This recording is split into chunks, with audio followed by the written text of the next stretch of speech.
เดี๋ยวเรามาติดตามเบิ่งการเช่าเมาเช่าเมาเมื่อพี่น้องเอ้ยในปัจจุบันรถดำกับรถจกนี่เพิ่นจะเมากันราคาเท่าใดในปัจจุบันจะเล่าสู่ฟังพี่น้องเอ้ยวันนี้มาเบิ่งการจกดินพี่น้องเจอกับโกบิโก้รุ่นยังบ่นี่ SK135 สลับรุ่นนี้เนาะโอ้ยังมาเยี่ยมอยู่เลยเป็นการเอาดินขึ้นไปถมที่พี่น้องกับป่าวีทีแดนราวคลิปวิวเนาะมาเบิ่งการจกดินจกดอนของเพิ่นเป็นงานเมาพี่น้องเมาเศร้ามาเป็นมือละเท่าไหร่ตอนนี้ยังบ่แน่ใจต้องรอเจ้าของเพิ่นมาก่อนจังสิถามรายละเอียดกับเจ้าของเพิ่นอีกทีนึงเจ้าของดินนะพี่น้องเดี๋ยวจังถามเพิ่นว่าเพิ่นเมามานี่เพิ่นเศร้ามามือละเท่าไหร่เป็นรถขนาดกลางพี่น้องโกบิโก้ SK135 จกขึ้นแซ่รถดำทีมงานผู้รับเหมารถดำ2 คันรถจก1กำลังเริ่มลงมือไปในบกี่นาทีนี้เองความหมายของเพื่อนก็คือเอาดินขึ้นไปถมที่อีกเนาะถมหน้าบ้านมาสั้นต่อไปก็ได้จกเอาดินของเจ้าของนี่แหละไปดูหน้าเจ้าของเองดินเจ้าของเอง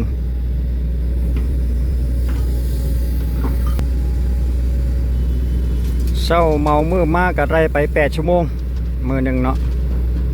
ทำงาน8 ชั่วโมงมันจะได้ตามเป้าหมายบ่ติดตามรับชมไปอีกจากระยะหนึ่งสักก่อนความหมายเป็นจกว่าจะ2 เมตร 50% เด้ความลึกสำหรับความกว้างนี่เอาแต่อันนั้นอยู่ประมาณเท่าไหร่ประมาณ10 เมตรนี่คิดว่าน่าจะประมาณนั้นเนาะ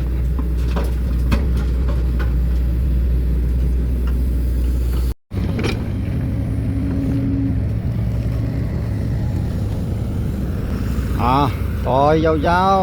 ๆรถดำเขามารับเอาดินจะมีอยู่2 คันพี่น้องสำหรับรถดำเบิ่งรถดำรุ่นนี้ก่อนพี่น้องรุ่นใดบ่แน่ใจโอ้นี่เจ้าของเพิ่นมาแล้วร้านเคยนี่เป็นจะได้รถไถจะยังแล่นได้บ่ได้เอามาอยู่อันนี้เพิ่นก็เป็นยังไงเขาโทรมาบ่อย่างเสียเวลารถจกออกไปเพราะว่าเขาเมาเป็นหมู่อยู่ใส่ละเสียเขาถอดทมโทษได้สรุปมาแล้วพี่น้องสำหรับค่าเมาเป็นมือเฉพาะรถจกนี่7,500,000 กีบสำหรับค่ารถจกเนาะส่วนรถดำ2 คันกับเมาคือกันเศร้าเมามือคือกัน3,500,000สำหรับรถดำเนาะรถดำจะคันก็แล้วแต่เพราะว่าเขาเมาเป็นมือมาแล้วรวมแล้วก็10 ไป 11 ล้านประมาณนั้นค่าเศร้าเมามือพี่น้องเว้าสู้กันฟังพี่น้องสำหรับอยู่ในเขตเมืองชัยธานีเฮานี่เองเนาะข้าพเจ้าเองก็ยังบ่แน่ใจว่าถูกหรือแพงสำหรับ7.5 ล้านเหมามือเนาะก็จะแปลงคู่ไปได้เล็กๆน้อย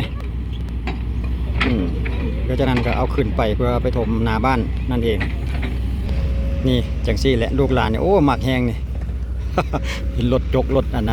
แมคโครแบบนี้นะนั่งเบิ่งบัดมือก็ได้บ่ต้องไปใส่เด้อมื้อนี้เจ้าเฝ้าเตาดินเฝ้าบ่อดินบ่อปลาเจ้าบัดนั้นเอาปลามาเลี้ยงเด้อเป็นน้องแล้วก็เอาปลามาปล่อยใส่ลูกชายของเจ้าของทีเอามาถอยยาวๆรถดำเพิ่นก็เป็นมิตซูมิชิเนาะฟูโซ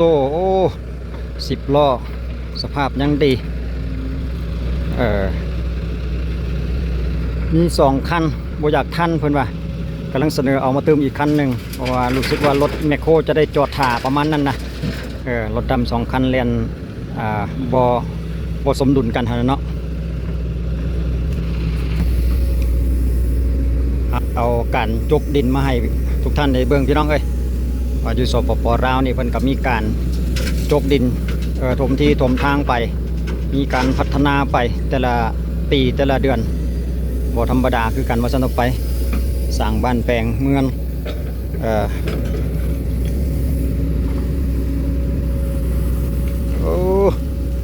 เต็มคาราเบลเลยเต็มมืออัญญะชุบ สึกว่าจะนิ่มนวลเฮ็ดแบบนิ่มนวลซะเหลือเกินสำหรับโซเฟอร์เพิ่นนี่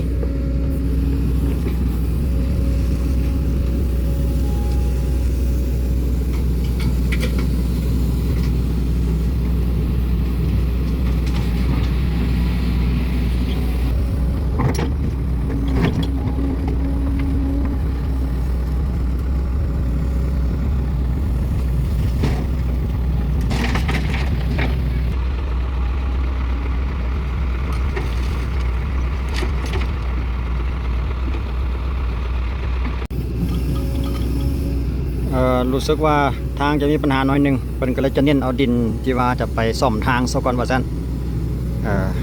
เดี๋ยวเบิ่งเขาจะนำไปเบิ่งว่าจุดใดเพิ่นว่าทางเพว่าซั่นเด้เรียนหลายเที่ยวหลายเป็นในทางบวมกำลังจะเน้นเอาดินที่ว่ามันแน่นๆไปใส่นี่ทางด้านหน้าเห็นบ่มันจะมีดินมะคอมนี่นะจุดนี้นะแหน่คือทอกิมซ้ำ มันจะเป็นดินลูกลางดินมะคอมเมื่อกี้นี่นะเพิ่นจะเอาไปเป็นดินตับไปใส่ว่าซั่นเด้ก็จะซ่อมทางก่อนแล้วนี่รถดำแล่นไปฮอดหั่นแล้วดินบวมเปรตเลยเดี๋ยวเรามาเบิ่งวิธีแก้ไขของเพิ่นอีกแป๊บหนึงก่อนลักษณะนี้ต้องให้รถแมคโครมาช่วยซะแล้วอ๋อจมเลยบวมเดี๋ยวจะให้เราติดตามเบิ่งการแก้ไขของเพิ่นอีกก่อนสำหรับจุดนี้เนาะมันอยู่ใกล้กับคลองน้ำเกินไปอายา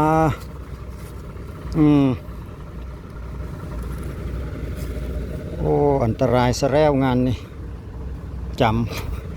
ำ ติดเผาหลังเลย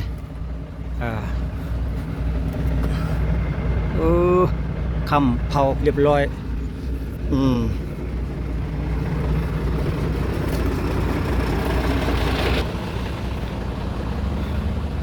เรียนกำลังเรียนได้บกี่เที่ยวเองรู้สึกว่าจะบวมๆไปหนาอยู่ใกล้สวนพักแด มันซุ่มกับสวนพักกับพอแห้งแล้วนะสมพอแล้วเนาะ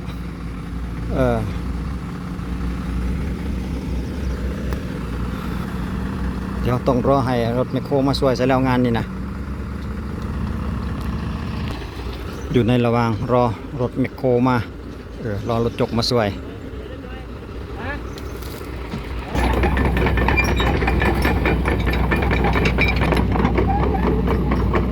เดี๋ยวเรามาประกันตอนการช่วยเหลือกองรถแมคโคร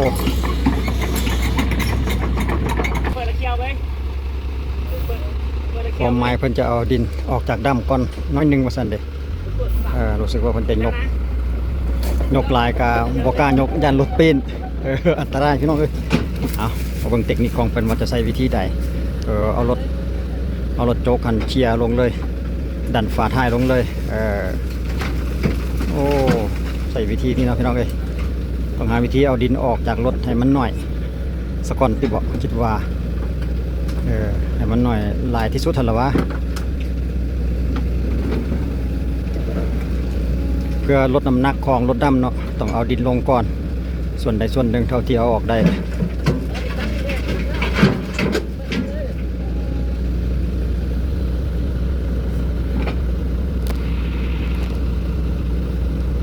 จะค่อยๆนิ่มๆ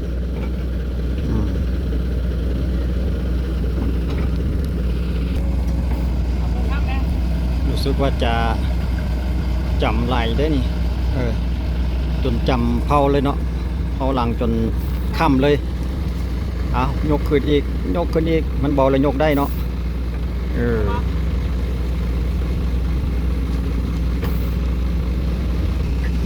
เบิ่งวิธีการช่วยเหลือของคนก่อนพี่น้องแป๊บนึงคุณนะตีนนะเบื้องซ้ายมดแอดบาทนี่ดำลงจนหมดเพื่อบ่ให้มันมีน้ำหนักหลายจะได้ดีโตขึ้นทางลมนี่เนาะต้องได้เอาดำนี้ลงซะก่อน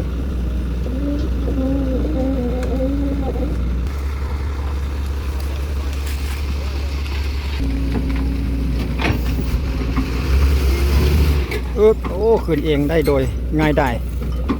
หลังจากเอาดินออกแล้วก็สามารถขึ้นได้บางทางนิ่มเลยหนุบหนับปุ่มดับเลยทางเพิ่นนะ ต้องติดตามเบิ่งอีกก่อนจักระยะหนึ่งจักสิแล่นได้จักเที่ยว แต่ว่าตอนนี้ได้มีการเอาดินมาถมลักษณะนี้เนาะต้องแปลงทางไปน้ำเรื่อยจังสิได้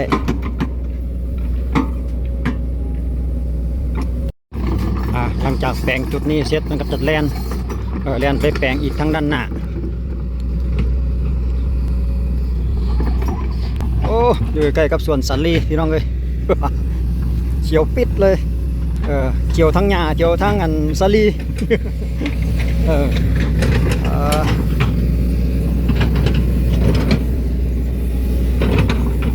ส่วนทางด้านนี้ก็เพื่อนก็จะได้เอาดินเข้ามาเพิ่มอีกถอยหลังมายกเลย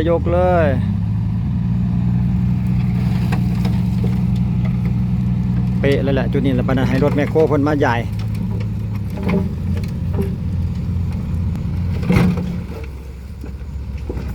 กูบ่อยากไหลระบาดนี่ มันติดเยอะเหมือนว่ากูบ่อยากลงตบก้นมึงจักบาทดูนี่ยังอีกโอ้ดินแบบดินตับหมูเนาะดินตับก็จะให้รถแมคโครนี่ไปปั้นห้องน้ำก่อนว่าซั่นเด้ ไปตันคลองน้ำก่อนตัวลอยน้ำมันสิท่วมทางว่าซั่นเด้ตันบ่ให้น้ำมา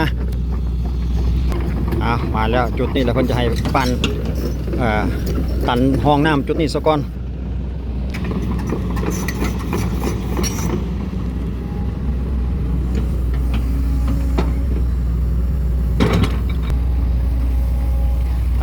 อาจจะตันแบบชั่วคราวพอบ่ให้มันไปหาทางหลังจากเสร็จเวียกเขาแล้วก็จะมาเปิดคืนสำหรับตันน้ำจุดนี้นี่เนาะ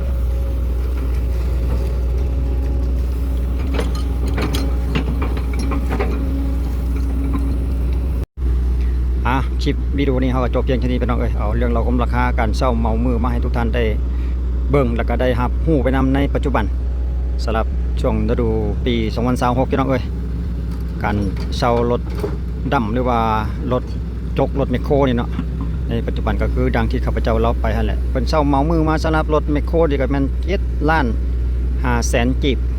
สำหรับรถแมคโครเนาะส่วนรถดำ2คันนี่ก็3,500,000 กีบนั่นเองเต็มมือเนาะ8ชั่วโมงนำกันก็มีเพียงสำนี้เอามาเราสู่กันฟังขอบเข้าใจให้กันติดตามและรับชมไว้เจอกันคลิปต่อไปพี่น้องสำหรับคลิปนี้ขอบใจสบายดี